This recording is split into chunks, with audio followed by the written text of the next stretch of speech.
Yo, what's up guys? So first off, go check out the reviewer Dave Lee if you haven't already. He is my favorite laptop mobile hardware reviewer. His channel is just so straight to the point. It's so gorgeous. He does just really thorough, in-depth reviews, and he reviews products in the ways that I use them, taking it into account design and build quality and stuff like that. He's not really just like a spec whore. He really likes to look at the entire thing. So he's an excellent reviewer, and he just released this video called I'm Starting to Hate Apple. And he brings up a bunch of interesting points, and I kind of wanted to make a little response video, not really defending Apple, but sort of looking at some of the points that he makes and just sort of commenting on them. So he talks about how he used to be an Apple user, and for the most part, he still kind of is. I know a lot of his videos, he uses that Apple desktop background in almost all of them. So he does have Apple somewhat integrated into his life. And he goes on to say that Apple makes the best built laptops in the world, which in my opinion is correct as well. I enjoyed the build quality of Apple products, and even to this day, I still think Apple has the best built laptops in the world right now. Like, no one beats them. They are literally the best built laptops. Their laptops, which I'm running here, a 2017 Touch Bar MacBook Pro, which is fully decked out.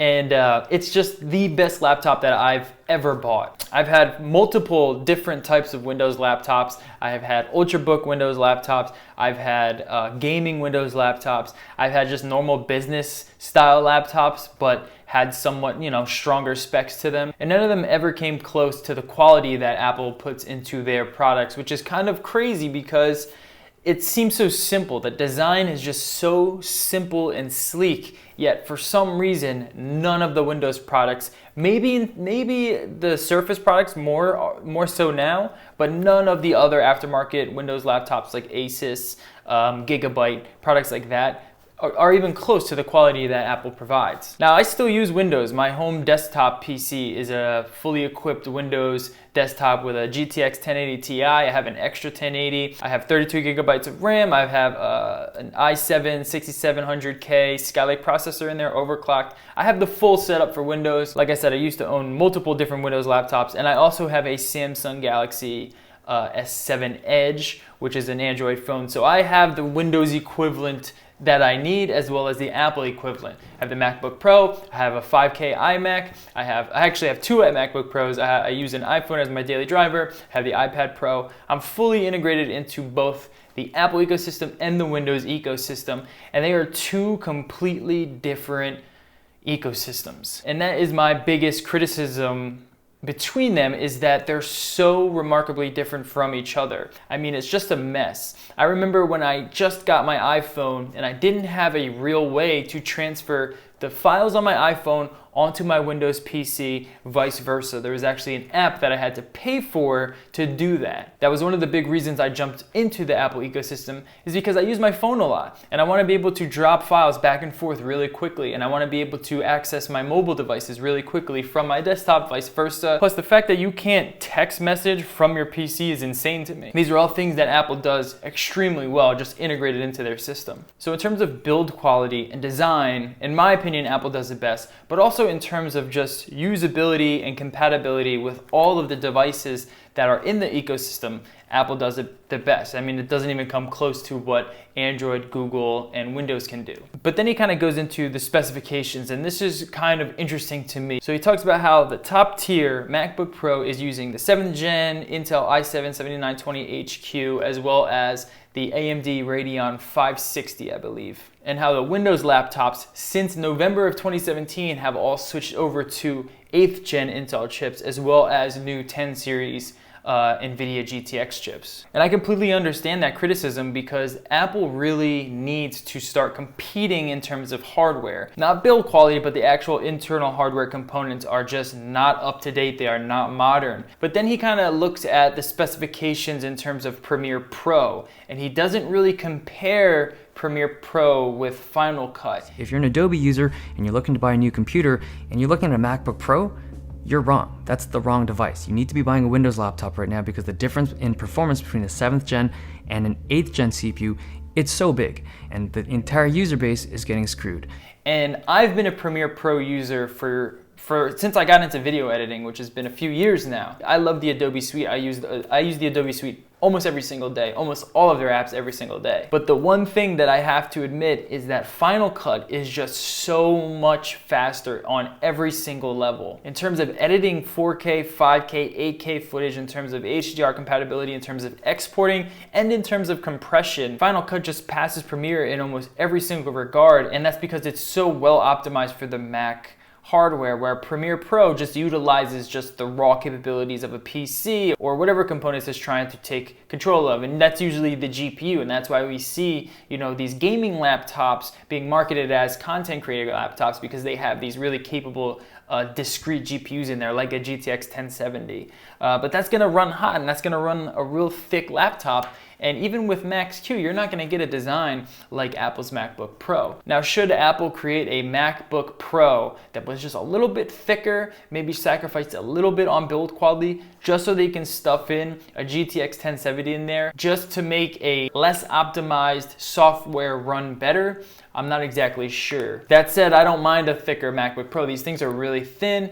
You make it a little bit thicker. I'd rather have more battery life, in my opinion, than a more powerful discrete GPU, just because you're not really gaming on Mac anyway. And I'm gonna be doing a video in the future showing how much of a difference that Premiere Pro versus Final Cut actually makes. The files look so much sharper, they look so much clearer, there's not much compression artifacts, and the files are smaller with Final Cut. Then he talks about how the 8-core iMac Pro is actually slower than a 6-core Windows laptop, again sort of alluding to Premiere Pro as a specifications list.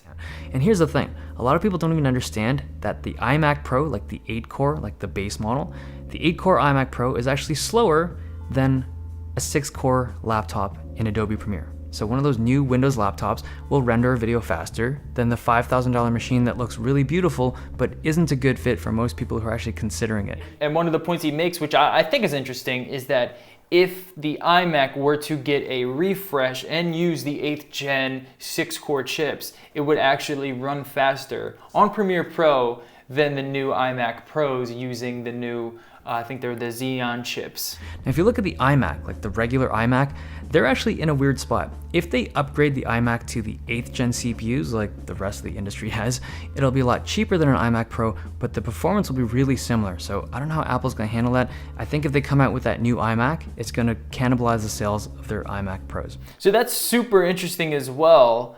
And I understand the point that he's trying to make there.